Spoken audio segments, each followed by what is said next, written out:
శ్రీనివాస్ మాన్యం. ఎవరి శ్రీనివాస్ మాన్యం? గుండు Sudeep in AP 175 అని 2 యూట్యూబ్ ఛానల్ను క్రియేట్ చేసి గత 2 సంవత్సరాలలో ఒక న్యూస్ అనాలిసిస్గా తను ఒక చైతన్యవంతుని అని నిరూపించుకొని మిగిలిన కొంతమందిని కాదు చాలామందిని ఒక చైతన్యవంతులుగా తీర్చిదిద్దడమే లక్ష్యంగా పెట్టుకునే వ్యక్తే ఈ శ్రీనివాస్ మాన్యం.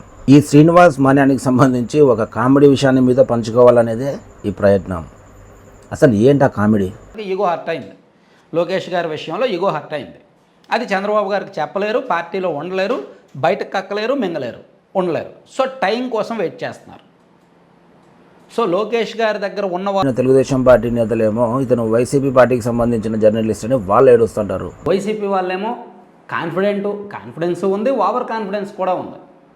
ఎంత ఓవర్ కాన్ఫిడెన్స్ అంటే ప్రమాణ స్వీకారానికి ముహూర్తం రెడీ అయిపోయింది, ప్రమాణ స్వీకారం తేదీ ప్లస్ ముహూర్తం రెడీ అయింది, ఫుడ్ మెనూ రెడీ అయింది, టికెట్లు బుక్ అయిపోయినాయి, హోటల్ టికెట్లు బుక్ చేసుకున్నారు, ట్రావెల్స్ టికెట్లు బుక్ చేసుకున్నారంట, మీడియాలో హడావుడి మొదలైంది. టీడీపీ పార్టీకి సంబంధించిన జర్నలిస్ట్ అని కొంతమంది కరుడు కట్టిన వైసీపీ నేతలు ఇతని మీద పడి ఏడుస్తూ ఉంటారు. ఇతను చాలా వీడియోలో చెప్పాడు, అరే బాబు యూట్యూబ్ నుంచే నాకు నెలకు 1,50,000 నుంచి 2 లక్షల రూపాయల వరకు డబ్బులు వస్తాయి, నేను ఏ పార్టీకి అనుకూలంగా ఉండాల్సిన అవసరం లేదు, ఎవరికి సపోర్ట్గా మాట్లాడాల్సిన అవసరం లేదు, నేను నిజాయితీగా పనిచేస్తున్నాను అని ఇతను చాలా వీడియోలో చెప్పాడు. వైసీపీకి సంబంధించిన ఆరోపణలు చేసేటప్పుడు వైసీపీ వాళ్ళకు కూడా ఇతను నిజం చెప్తున్నాడు అని తెలిసినా కూడా అయినా ఇతని మీద ఎందుకు పడి చెడుగుడు ఆడేస్తారంటే ఇతను గతంలో ఈనాడు గ్రూప్ ఆఫ్ సంస్థలో పనిచేసేవాడు. ఈనాడు పేపర్కు సంబంధించిన జర్నలిస్ట్ అని అతనే చెప్పాడు. కేవలం ఈనాడు పేపర్కు సంబంధించి అతను ఒక జర్నలిస్ట్ కాబట్టి ఇంకా ఈనాడు పేపర్ నుంచి బయటకు వచ్చి సొంతంగా పనిచేసుకునేటప్పుడు కూడా చంద్రబాబుకు అనుకూలంగా మాట్లాడతారు అనేది వాళ్ళ ఆరోపణ. అంటే ఈనాడులో పనిచేసే ప్రతి ఒక్కరికి తెలుగుదేశానికి పార్టీన రక్తం ఎక్కిస్తారా?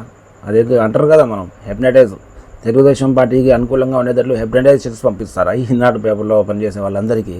టీడీపీ వాళ్ళు ఎందుకు తిడతారంటే ఇతన్ని టీడీపీకి సంబంధించిన ఎవరు నారా చంద్రబాబు నాయుడు గారు కావచ్చు, లోకేష్ గారు కావచ్చు, బాలకృష్ణ గారు కావచ్చు, ఎమ్మెల్యేలు కావచ్చు, ఎంపీలు కావచ్చు, వాళ్ళు చేసే తప్పును కూడా ఇతను నిర్మోహమాటంగా, నిర్భయంగా, ధైర్యంగా చెప్పేస్తాడు. అప్పుడు వీళ్ళు వైసీపీకి అనుకూలంగా ఉన్నారని చెప్పేసి అప్పుడు టీడీపీ వాళ్ళు తిడతారు, వైసీపీ వాళ్ళు అట్లా తిడతారు, టీడీపీ వాళ్ళు ఇట్లా తిడతారు. నిజమేంద్ర అంటే ఇతను ఒక నిజాయితీపరుడు. 2 పార్టీలకు సంబంధించిన వాళ్ళతో నానా బండబూతులు తిట్టించుకుంటా, వార్నింగ్లు ఇప్పించుకుంటా, అయినా భయపడకుండా అతను ఎందుకు ఇంత ముందుకు వెళ్తున్నాడంటే మూర్ఖులుగా ఉన్న ప్రజల్ని చైతన్యవంతులుగా తీర్చిదిద్దాలని.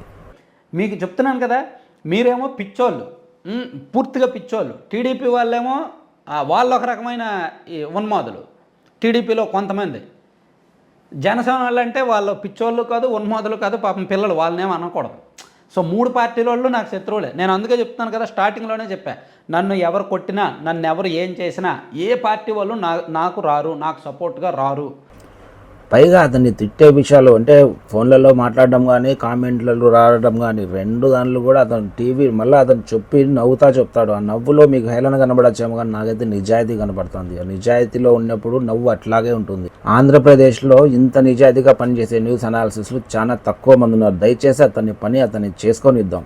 మీకు ఇష్టం ఉంటే చూడండి, లేదంటే వదిలేసేయండి. ఆ తిట్టడం మాత్రం ఆపేయండి. అతని బ్యాడ్ కామెంట్లు ఏంది వాళ్ళ ఫ్యామిలీని అంటారు, వాళ్ళని అంటారు.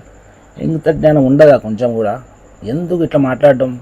మీకు నచ్చకపోతే చూడొద్దని వదిలేసేయండి. ట్రోలింగ్స్ ఫ్యామిలీని తిట్టడమా?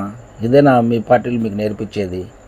ఇది మంచి పని కాదు. ఇది ఎవడన్నా చేయని వాడిని డైరెక్ట్గా మాట్లాడుకోవాలి. ఫ్యామిలీ జోలికి పోతున్నారంటే మీ పార్టీలు అంటే 2 పార్టీలు చెప్తానా నేను, ఏం సభ్యత సంస్కారం నేర్పిస్తానా మీ పార్టీలు మిమ్మల్ని తిట్టడమా? ఒకవేళ మీరు కూడా శ్రీనివాస్ మాన్యానికి సంబంధించిన వీడియోలు చూసేలాగా అయితే కనుక మీ అభిప్రాయం ఏందో నాకు కామెంట్ చేయండి.